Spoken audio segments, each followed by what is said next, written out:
Hello guys, welcome back to the channel. आज मैं 1994 का erotic thriller movie the last seduction को explain करने वाला हूँ। मूवी काफी एक्साइटिंग है, तो एंड तक बने रहिए।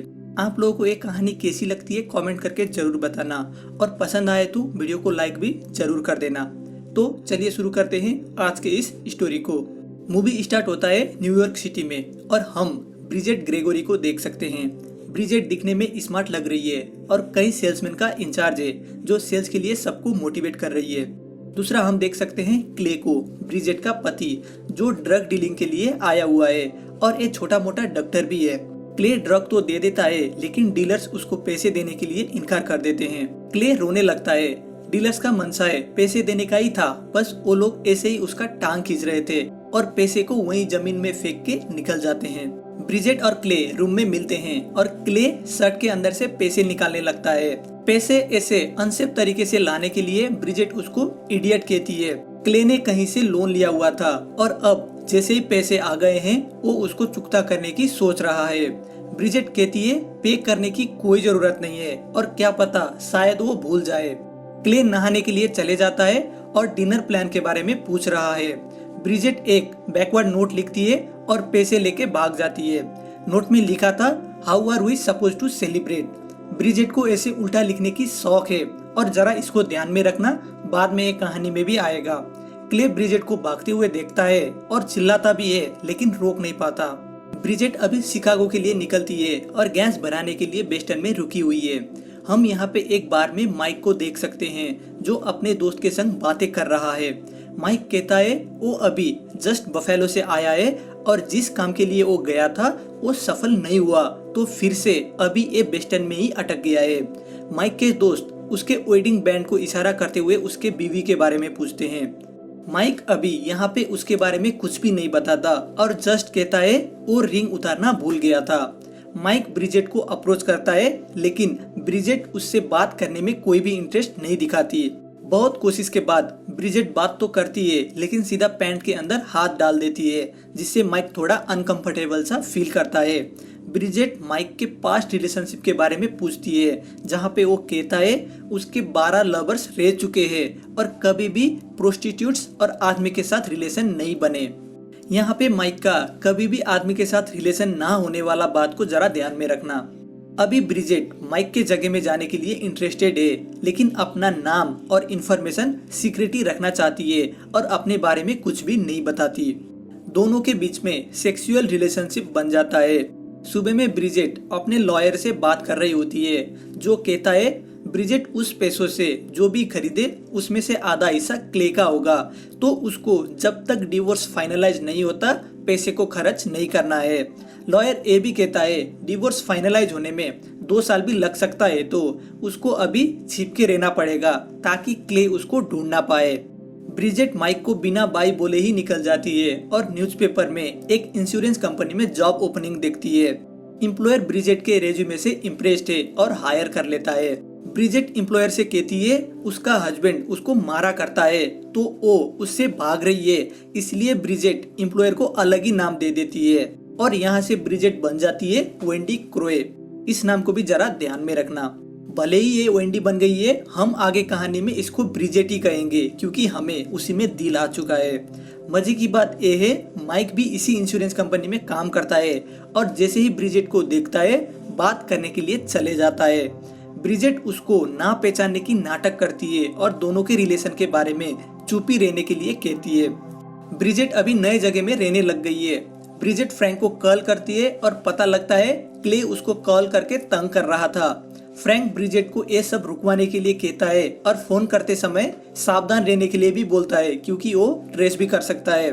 माइक और ब्रिजेट का रिलेशन बढ़ता ही जा रहा है और वो हर जगह सेक्स करते फिरते हैं। माइक उन लोगों के रिश्ते के बारे में पूछता है, जिसमें ब्रिजेट कहती है उसने माइक को सिर्फ सेक्स के लिए यूज किया है और कुछ भी नहीं। माइक ब्रिजेट के बारे में और भी जानने के लिए बहुत ही इच्छुक है, लेकिन वो अपने बारे में कुछ भी नहीं बताती और जस्ट फिजिकल रिलेशन में रहने के लिए आग्रह करती है। ब्रिजेट क्ले को कॉल करके पे फोन का नंबर मांगती है ताकि वहाँ पे बातें कर सके। क्ले ने बहुत ही चालाकी से पहले ही ब्रिजेट को ट्रैक करने के लिए सेटअप बना के रखा हुआ था। क्ले नाटक करता है वो बाहर पेफोन में है और बातें करने लगता है। क्ले कहता है जो $1 लाख का लोन उसने लिया था अभी वो इंक्रीज होके $1,50,000 हो चुका है, तो उसको पैसों की सख्त जरूरत है। यहाँ पे क्ले ब्रिजेट का लोकेशन भी ट्रैक कर रहा था और जैसे ही ब्रिजेट को ये पता लगता है वो फटाफट फोन को डिस्कनेक्ट कर देती है, जिससे क्ले प्रॉपरली ट्रैक तो नहीं कर पाता लेकिन उसको एरिया कोड जरूर मिल जाता है। फ्रैंक कहता है एरिया बहुत ही बड़ा है तो क्ले इतने आसानी से उसको नहीं ढूंढ पाएगा, तो अभी ब्रिजेट को उधर ही छिपे रहना है। माइक अभी भी ब्रिजेट से क्लोज होने की कोशिश कर रहा है लेकिन ब्रिजेट उसको दूरी रहने के लिए कहती है। हार्लन और क्ले ब्रिजेट के पता के बारे में डिस्कस कर रहे हैं। हार्लन अभी एक काम कंटिन्यू नहीं कर पाएगा क्योंकि उसके पास पैसे नहीं है और शायद ब्रिजेट ने अपने नाम भी बदल लिया है। क्ले कहता है ब्रिजेट शायद वेंडी क्रोए नाम का इस्तेमाल कर रही है क्योंकि ब्रिजेट हमेशा न्यूयॉर्क की बातें करती थी और वो उल्टा लिखने में माहिर है, तो जरूर वो वेंडी क्रोए का ही नाम इस्तेमाल कर रही है। मैंने आप लोगों से ये नाम याद करने के लिए कहा था और आप लोग देख भी सकते हो, अगर एक वर्ड को उल्टा करके पढ़ा जाए तो दूसरा वर्ड बनता है। अब क्ले को भी लगभग पता चल चुका है ब्रिजेट के लोकेशन के बारे में। माइक अभी भी उसके बारे में कुछ ज्यादा जानने की कोशिश कर रहा है और पहले अपने जॉब के बारे में बताना शुरू करता है। इंश्योरेंस कंपनी में माइक का रोल क्लेम एडजस्टर का है, यानी इंश्योरेंस के कोई भी पॉलिसी के लिए लोगों को माइक के थ्रू होते हुए जाना पड़ता है, यानी इसको हर क्लेमर से बातें करना पड़ता है। माइक ब्रिजेट को ये भी मेंशन करता है जब किसी का पति मर जाता है कोई तो इंश्योरेंस का पैसा देके के ऐसा कहते हैं उतने पैसे के लिए तो वो खुद ही अपने पति को मार दे, और ज्यादातर ऐसे पति चीटर थे अपनी बीवी के ऊपर। होप यहाँ पे आप बात को समझ रहे हो। जैसे ही ब्रिजेट को ये पता लगता है कहानी अब और भी इंटरेस्टिंग होने वाला है, तो अंतिम तक बने रहिए। ब्रिजेट कंपनी के डेटाबेस से चीटिंग हस्बैंड का लिस्ट बनाती है और एक ऐसा महिला को कॉल करती है जिसका हस्बैंड उसको चीट कर रहा था। ब्रिजेट ऐसे बात करती है और उसके पति को मारने का सलाह भी दे रही है। हम उस महिला का कन्वर्सेशन तो सुन नहीं पाते लेकिन शायद वो भी हाँ कर रही थी। ब्रिजेट महिला को ये सब जो के कह के टाल देती है क्योंकि उसको तो जस्ट पता लगाना था एक कर पाने वाला काम है भी कि नहीं।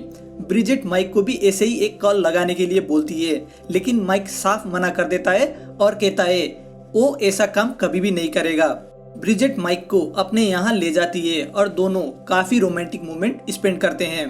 ब्रिजेट ऐसे ही तुक्के में उसके बीवी के बारे में पूछती है जिसमें वो कहता है ट्रिस एक गलती थी और उसके साथ शादी करना भी एक भूल था। ब्रिजेट सेक्स को इस्तेमाल करके माइक को मर्डर के लिए कन्विंस करना चाह रही थी। ब्रिजेट को अगले दिन काम में पता चलता है कोई काला आदमी उसको ढूंढते हुए आया था। वो आदमी कोई और नहीं बल्कि क्ले का लॉयर हार्लन था। रात में क्ले माइक से झूठ बोलती है और कहती है जो उसने चीटर हस्बैंड्स को मारने का प्लान बनाई थी वो उसको कर चुकी है और यहाँ पे भागते हुए छिपने आई है। माइक मर्डर वाले काम को साफ मना करके गुस्से में हॉकी खेलने के लिए निकल जाता है। अकेली ब्रिजेट को हार्लन किडनैप कर लेता है और पैसों के बारे में पूछता है। ब्रिजेट कहती है ज्यादातर पैसे खर्च हो चुके हैं और अब बस कुछ चंद पैसे ही बचे हैं। दोनों पैसे लेने के लिए जा रहे हैं। ब्रिजेट जानबूझ के कार का एक्सीडेंट करवा देती है जिसमें हार्लन मारा जाता है और ब्रिजेट अभी हॉस्पिटलाइज्ड है। ये पुलिस से झूठे बयान देती है कि कैसे हार्लन ने उसके रेप करने की कोशिश की और एक्सीडेंट हो गया। माइक भी अभी हॉस्पिटल में है। ब्रिजेट अभी भी इसको मर्डर के लिए उकसा रही है जिसको ये बार बार मना कर रहा है।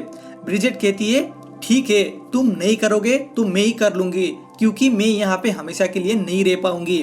ब्रिजेट माइक को प्यार का झूठा आश्वासन भी दे रही है जिससे वो कंफ्यूज्ड है क्या करना है क्या नहीं करना है। क्ले ने अभी नया प्राइवेट इन्वेस्टिगेटर हायर किया हुआ है ब्रिजेट के ऊपर नजर बनाए रखने के लिए। क्ले ये भी कहता है वो पैसे वापस करने के लिए किसी भी हद तक जा सकता है।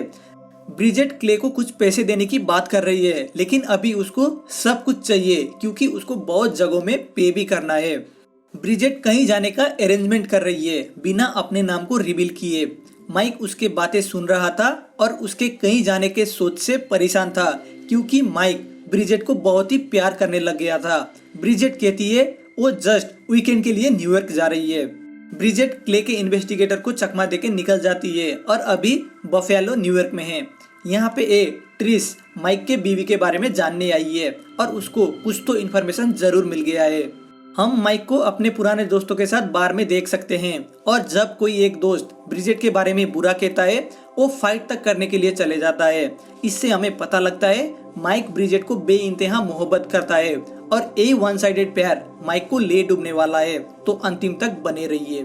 पिया हुआ माइक पेफोन से ब्रिजेट को अपने प्यार का कन्फेस कर रहा होता है, जो ब्रिजेट भी सुनती है लेकिन कोई रिस्पॉन्ड नहीं करती।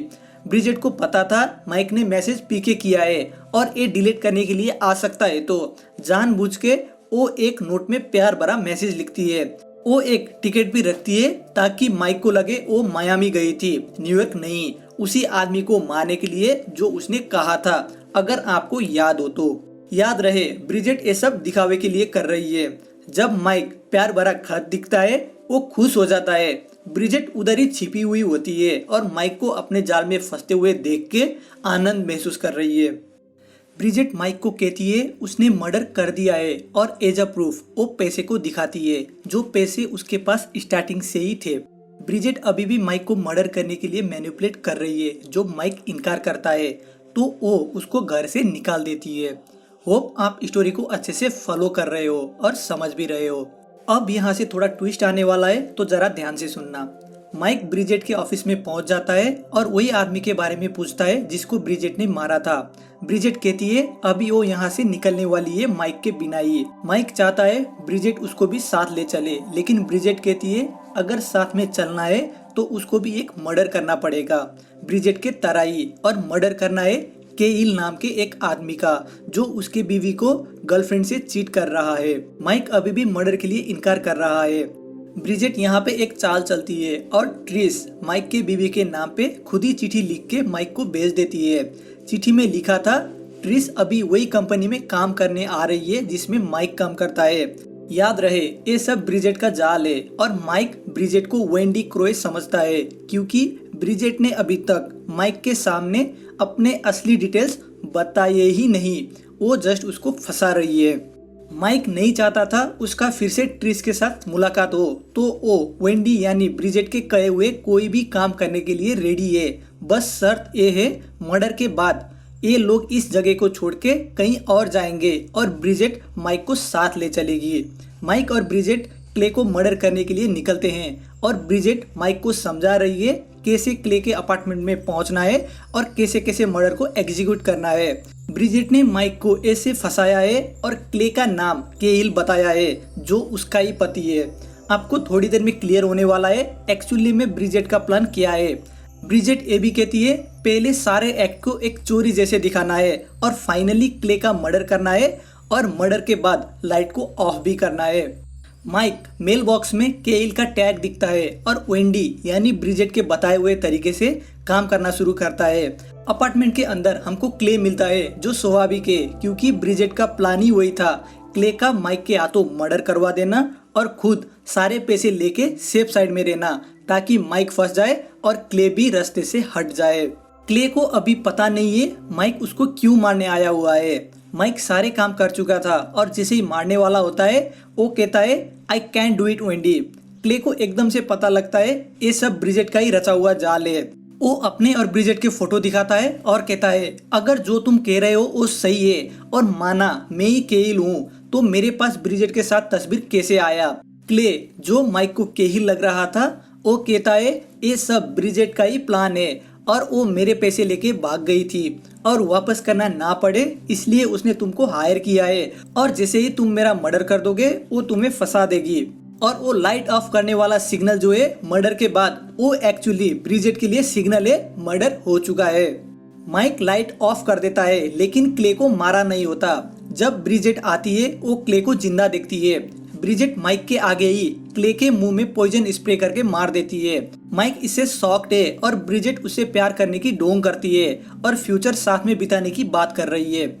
माइक पुलिस को कॉल करना चाहता है लेकिन ब्रिजेट उसको रेप का रोल प्ले करने के लिए उकसाती है। ब्रिजेट माइक को ट्रिस के बारे में भी कहती है। वो ये भी कहती है वो चिट्ठी उसने ही लिखी थी और ट्रिस वेस्टर्न नहीं आ रही है। हम फ्लैशबैक में देख सकते हैं ट्रिस एक आदमी है और यही चीज माइक को हमेशा से हॉन्ट कर रहा था, इसलिए उसने पहले ही मुलाकात में कहा था उसका कोई आदमी के साथ रिलेशन नहीं बना। ब्रिजेट इसी चीज का फायदा उठाती है माइक को उकसाने में और कह रही है मुझे रेप करो। जब माइक गुस्से में ये सब कर रहा होता है, उसने छुपके से 911 में कॉल लगा दिया होता है, जिससे पुलिस सब कुछ सुन लेते हैं और ऐसा लगता है शायद माइक ब्रिजेट का रेप कर रहा है। माइक को फंसना तो था ही और अभी ये जेल में है।